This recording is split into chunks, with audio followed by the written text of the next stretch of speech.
আসসালামু আলাইকুম এভরিওয়ান, আশা করি আপনারা সকলে ভালো আছেন।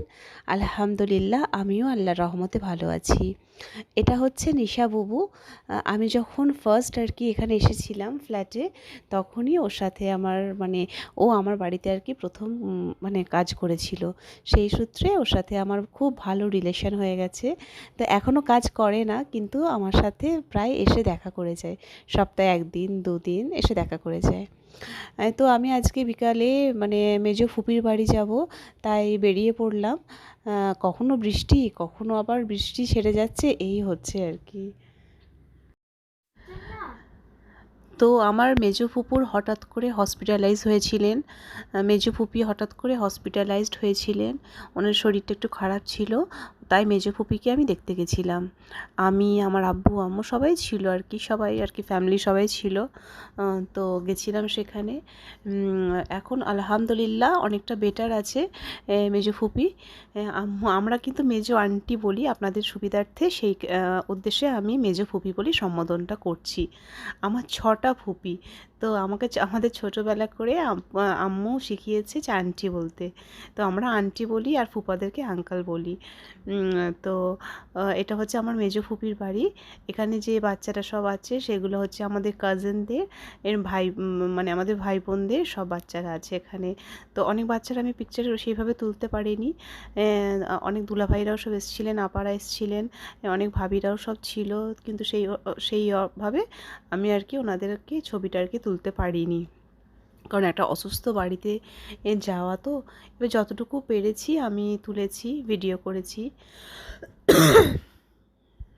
বাচ্চারা ভীষণ এনজয় করছিল, কারণ বাচ্চাদের সব ফ্রেন্ডরা পেয়ে গেছিলো, তো ওরা খুব আনন্দ করছিল। ওরা নিজেদের ফ্রেন্ডদের সাথে খেলাধুলা করছিল, ওরা খুব মজা করেছে। আমরাও সব অনেক দিন পর আর কি সকলের সাথে দেখা হয়েছে। আমরা কথা বলছিলাম। এখানে মাগরিবের টাইম হয়ে গেছে, তো সবাই আর কি নামাজ পড়ে নেওয়া হচ্ছে এখানে। নামাজ পড়ে নামাজ পড়ে নেওয়া হচ্ছে।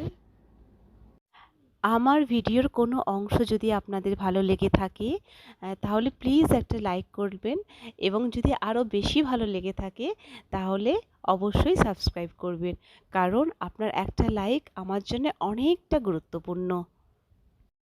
ছোটোবেলায় অনেক গেছি মেজো ফুপির বাড়িতে।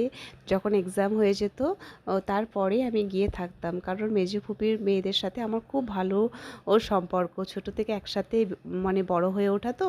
ও আমাদের বাড়িতে গিয়ে থাকতো, আমারও যখন এক্সামে ছুটি পড়ে যেত, আমরাও সব ওদের বাড়িতে আসতাম, বেড়াতে যেতাম, খুব মজা করতাম আমরা।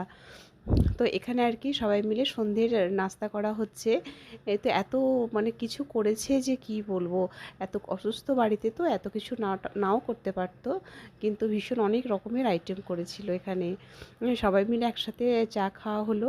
দুলাভাইয়ের এখানে ছিল, আব্বু ছিল, মেজো ফুপা ছিলেন। সবাই মিলে আমাদের আর কি নাস্তা করা হচ্ছিল এখানে। সবাই মিলে আমরা একসাথে খাচ্ছিলাম। এদিকে আবার আব্বুকে দেখে আমার মনটা খুব খারাপ হয়ে গেছিলো। ও যেন মনে হচ্ছিল আমি বাপের বাড়ি চলে যাই 1 দিন 2 দিনের জন্যে। খুব মনটা খারাপ হয়ে গেছিলো। থাকতে ইচ্ছা করছিল, কিন্তু তো কিভাবে যাব, যাওয়া তো যাবে না।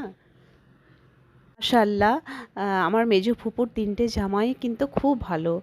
বড় জামাই, মেজো জামাই, ছোট জামাই খুব ভালো হয়েছে। দুলাভাইরা যে এত ভালো, আর খুব ভালো ফ্যামিলির, দুলাভাইরা খুব ভালো। তো আমরা যখন গেছিলাম, দুলাভাইরাও সব এসেছিলেন। তো খুব একসাথে খুব মজা করলাম আমরা সবাই মিলে, খুব ভালো লাগলো। আজকের দিনটা খুব ভালোভাবে কেটেছে। বাড়িতে আসতে আসতে মোটামুটি রাত 10টার মতো বেজে গেছিলো। তারপর থেকে আমি আর কন্টিনিউ করিনি ভিডিওটা। এটা হচ্ছে নেক্সট ডের ভিডিও। মা এসেছিলেন। এগুলো হচ্ছে সব গাছের লেবু, পেয়ারা ছিল। আয়ানের জন্যে মা খুচরো পয়সাও দিয়েছিল, যে খুচরো পয়সাগুলো ছিল টেবিলে, সেগুলো হচ্ছে আয়ানের টিফিনের জন্যে। কখনো কখনো ওকে লাগে তো টিফিনের জন্যে পয়সা। তো সেই জন্যে আর কি মা আর কি আমাকে দিয়ে যান। আমার আম্মু আর কি বাবুর জন্যে রাখে পয়সা, 10 টাকা 20 টাকা এগুলো হলে ওকে দিতে আমার সুবিধা হয় টিফিনে। বাচ্চা ছেলে তো, ওকে দিলে বেশ ভালো লাগে, ওরও ভালো লাগে। টিফিনের সাথে হয়তো 20 টাকা 10 টাকা করে দিলাম, ভালো লাগে ওরও। তা এরপরে হয়তো কালকে তো আমার সেরকমভাবে কাজ হয়নি, তো কাজ অনেকটা বাকি রয়ে গেছিলো।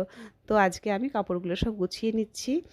কিছু দেখেছি আমি যে কোনো কাজ মানে কোথাও যাওয়ার থাকলো বা কোনো কিছু করার থাকলো, কিন্তু কাজ অনেক বেশি পেন্ডিং রয়ে যায়। অনেক বেশি পেন্ডিং রয়ে যায়, তো সেই জন্যে আমি কাপড়গুলো সব গুছিয়ে নিচ্ছিলাম। এদিকে বাবুর কাপড় ছিল, ওইদিকে আয়ানের পাপারও সব কাপড় ছিল।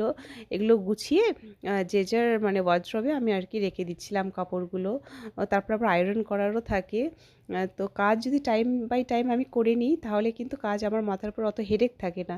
আর কাজ যদি মানে যে করব বা কোথাও যাওয়ার থাকে, এ তো পরের দিন এসে অনেক কাজ জমে যায়। আরেকটা কথা আমি আপনাদের বলতে চাই। টিনা হচ্ছে আমার মেজো ফুপির মেজো মেয়ে।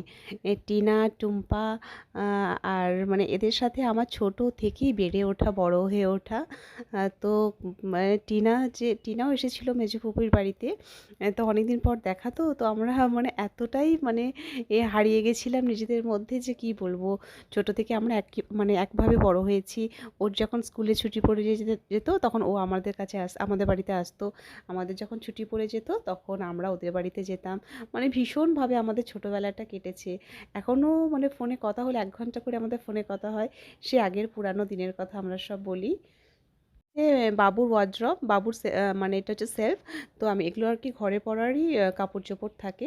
তো আমি আর কি রেখে দিলাম যে যার ওয়ার্ড্রবে কাপড়গুলো গুছিয়ে রেখে দিলাম। এখানেই শেষ করব। এরপরে নিয়ে আসবো নতুন একটা গল্প কথা নিয়ে। ভালো থাকবেন সবাই। আসসালামু আলাইকুম। আল্লাহ হাফেজ।